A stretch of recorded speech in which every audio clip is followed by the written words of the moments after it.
happy people, Tracy Reed here today, coming at you with day 4 of my No Stress December Daily Prep series. And today I'm going to be using the new Citrus Twist Kits offerings for Christmas 2023. And for this first page, I'm going to be making a pocket page because I felt like these beautiful trees would fit perfectly or like create a really cool V pocket. So I'm going to be using them as the front pocket of a pocket page. So sorry for my head. I'm just marking the spots where I can just cut right in on that Creative Memories mat that I've had for a million years. I'm sure my mother bought it a million years ago. But I'm just cutting in along the tree line there, and that worked out really perfectly. And now I'm going to be saving a little bit of this paper so that I don't have to use all of it to back this this envelope, and I'm going to mat it on some white cardstock just to make sure it's nice and stable. I just wanted the snowflakes at the top of the pocket without wasting the whole paper because that snowflake paper is adorable. So I'm a little bit late today because I just downloaded a Citrus Twist Christmas printable set that will be available on December 1st, and I just knew I had to add it to this video because I loved the colors so much. So we're going to be using the stuff that's already out for these first few videos, and then I'm going to transition into what's coming out on December 1st that I think you're gonna love. It doesn't actually really apply to my Christmas, but it was just such great colors that I had to use it. So I used red line tape to adhere that pocket, and now I am creating a tag for the inside of the page, and I'm using Catherine Pooler inks, and I'm just inking up this whole tag so that it's not manila anymore. It's this beautiful Christmas green. It's actually a bit darker than it shows in this video because the lighting is off just a little bit, but you can see I'm darkening the edges as well with a darker Catherine Pooler ink. And now I'm going to emboss from the stamp set onto this tag. So you can see I just keep checking to make sure that I'm getting the embossing right, and I don't get it perfect, and that's just like the nature of the game for embossing. It was really hard to see those embossing lines and make sure that they were perfect. I'm only going to go around the edges here on the bottom because I was going to put that card there. I could have gone around just the edges at the top too, but I didn't realize that I just wanted to that I was going to put a tag there until I did, or not a tag, but something else there until I did. And that was because it got all messed up at the top here, that season's greetings. So I'm just going to end up covering it up because it was too much. So I moved real quick through that just because it's such a repetitive process. I'm kind of just trying to fill in the gaps here with some hearts. And then I'm going to end up covering up most of that messed up part in the center, but I do really love that. I think it's adorable. And that's good, like a little photo mat where I can put a picture that will stick out the top. I'm going to put this doily on the front with the little bow, and then I'm not going to adhere, but I'm going to put this Mary here just as a thought for later. Now for this next page, I'm going to use these two papers that have all of the blocks on them, and I'm going to actually take my X-Acto knife and I'm going to cut out all of these blocks. Not all of them. Some of them I just turn into flaps so that I can add things underneath them, but I didn't want all of them to be flaps, just a few. I did the same thing with the numbers, but I'm going to cover the numbers up because I didn't love the way like that some of them were teeny tiny and some of them were big. So I cut around the blocks so that I had big windows like the other blocks. So you can see I like cut 19, 20, and 25 together. And I'm just kind of going through with some of the excess pattern paper and covering them up. And I'm going to embellish my way through as well. That Holly Jolly was from the other paper, and I'm going to use it on top of that mat. I am going to put it back here in a second. And I'm also covering up some of these other words just because there was a lot of words on an obviously wordy paper, and I didn't need too many of them. So I'm going to cover some of them up with pattern paper as well, just so that it has some variation. I cut out that Making Spirits Bright on that flap with the numbers. You can see I've got all of the numbers covered now. I just need some washi tape. There's some washi strips on here, or patterned sticker strips, I should say. So I'm just going to put these little gingerbread men down at the bottom to cover the difference. That was actually a journal card that I cut down because I liked the label. And now I've matted these on white cardstock just to give them some stability in my album. Obviously they're spindly now with all of these cutout squares, so I need to mat them so that I can put photos in there. And I'm writing down the dimensions of all of these different photo spots. I don't end up doing all of them because I figure I'll put some pattern paper behind on some of them. And I don't end up embellishing all of them too, because I did want to leave it open to interpretation down the line, just to make sure that I had some wiggle room. You know me, I like to start an idea and not completely finish it because I want to make sure that I can do whatever I want with it down the line. So I'm sticking this pattern paper behind. You can see I just left all of the edges of the boxes except for one edge unadhered so that I could lift it up and not have a problem. They are very delicate, so you gotta be real careful when you're doing this. But it came out really cute, and it's a great start for a page that I can't wait to use. The third thing that I did actually was one of my DIY Your Scraps videos, because I didn't know what else I wanted to do with this collection. And I actually don't use scraps for this DIY Your Scraps video, because the Citrus Twist line for Christmas came with a bunch of die cuts, just so many great die cuts. And I wanted to make some embellished die cuts, just some layered die cuts, and I didn't really need scraps for this because there were just so many. So I'm taking some of the wreaths and putting some of the word art over it. I've got a lot going on here, so I can work with all of these pieces. And it's just, I'm going through and seeing how things inspire me. Some of the die cutting was off a little bit on these die cuts, so the borders were messed up. So I used some embellishments to cover up the messed up edge on that last die cut. Just so that I could make sure that I could still use it and it wouldn't bother me in my album with that red border messed up. And then I'm also adding things in sort of themes, right? So that was cocoa and gingerbread, so I can use that later on down the line for hot cocoa pictures. I'm adding this to the top. It says Merry Making December. And I will go through and you'll see a still image of all of these at the end.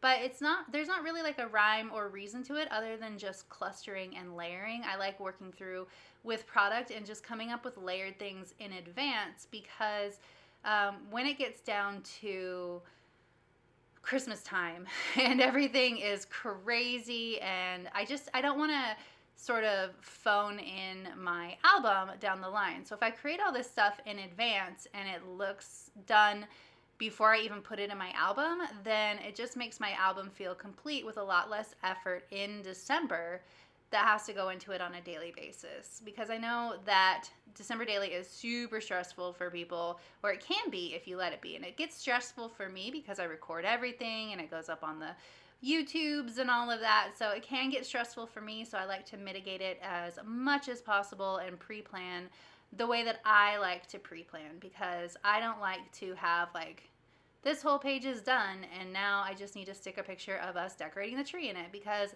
I can't predict what my December is going to look like. It looks different every year. My kids are big. 2 of them are adults. Well, about to be an adult. My second one is about to be an adult. And it's just, we don't have the same traditions that we used to have. So I don't like planning for things that don't happen in my album. So I like to leave everything really vague and usable.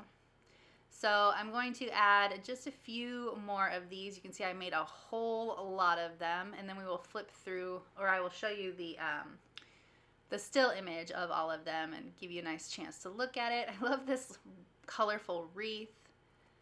I wanted to manifest loving Christmas. Christmas isn't my favorite holiday, but I really like that it's just a girl who loves Christmas little quote. So I want to manifest it this year. So I put it down. I put it on paper. All is calm, so cute. So now it's a little layered frame, and I covered up the edge of that die cut that was messed up.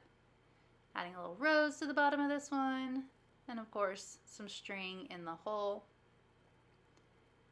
So you can see I made a frame, I made a layered tag, here's another frame. I'm just letting the product inspire me. And full disclosure, I absolutely plan these clusters before I start the video. So this takes me a whole lot longer to plan these than what you see on the video. It's not like I'm just pulling from my stash and deciding in the moment. I already decided what these were gonna look like before I started, because I find that if I try to do it on camera, I don't get as good of results because I'm feeling the pressure to not have the video be too long. So I definitely pre-plan these. I love the way the yellow stars look like with that. All right, one more, and then let's check out the still image. I made a ton here. You can see all of the journal spots and frames and stuff like that. So these last two pages use product that is coming on December 1st, which is the day after tomorrow. And it is like a warm weather Christmas collection. So if you live down under or, you know, anywhere in the Southern Hemisphere, this is for you. But, oh, I love these colors so much. So I made it work for me, even though we will definitely not have a warm Christmas. We don't really get a snowy Christmas, but we also don't get a warm Christmas. I initially thought that I was going to use that black and white paper from the other collection, but I decided to just go all in with the color instead. And I'm making a banner out of these cute little pennants that came on one of the papers. My Office Depot where I printed this actually messed up my first order and printed it wrong, so I had like an extra set, so I didn't have to cut apart the actual paper that I could use later to make this banner set. So it's so cute. So I had an extra set, so I cut it apart to make this fun banner. So I'm going to use the string so that they all look like they're hanging on string, but I'm going to staple the string and the die cut or the little banner down all as one piece rather than trying to actually string it, because I'm lazy and I didn't want to cut out all of those little holes.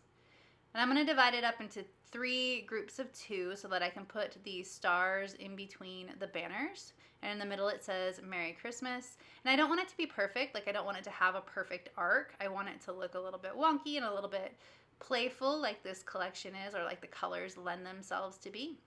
And I'm just lightly tacking these down because they are going to be stapled. And I wanted to leave the bottom edges free in case I want to put anything underneath it. So I'm just going to hold it down where I want it to be and adjust where I need to so that the string doesn't look too wonky. And then I'm actually going to wrap the string around the star tips just for a cute little whimsical detail. So I'm just going to wrap it right around and then staple it. And then work my way across the banner page. And I thought maybe this was going to be the only page I was going to DIY, or not DIY, but make in this video. But then I got a little bit inspired to make another tag page, which you'll see in a second. But this is just so cute. I love this color palette so much. I was happy that I got to use it, and it will coordinate with the black and white of the other one pretty well too. So that works out for me. I'm going to tie this last bow. Cute, cute, cute. Trim it off, and then I'm going to move on to the next page after I get it nice and stapled down. I don't know what I'm going to do with this. It doesn't matter because I enjoy the way it looks. Okay, so the second page, look at these Santas with the sunglasses. I don't know why. They remind me of my husband. But I'm going to put this down and make another pocket page. So both of these papers are from the colorful warm weather Christmas one. But I'm going to, I initially thought that what I stick in the pocket, I was going to use another paper from this collection, or even this my kind of Christmas bookmark, but I decide instead, after I get everything cut out, that I want to do something different.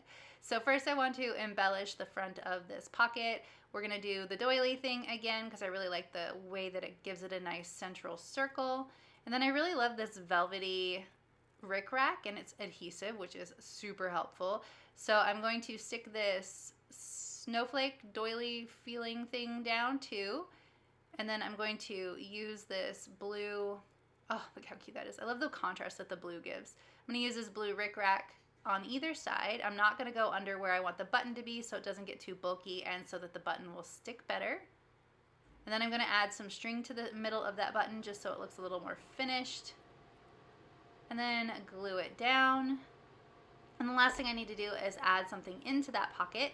So the first thing I do is use this tag to cut down a paper from the collection, and I really like this rainbow ombre paper a lot, but I didn't feel like it matched the spread itself very well, even though all of the colors are in this 3x8 card that I cut down to a tag. But I didn't love it, so I thought I would pull a paper from the original collection instead, because I really like the way that this blue interacted with the blue velvet, and we are all done. There is a link in the description box below to the blog post for this video, and I will see you next time. Thank you!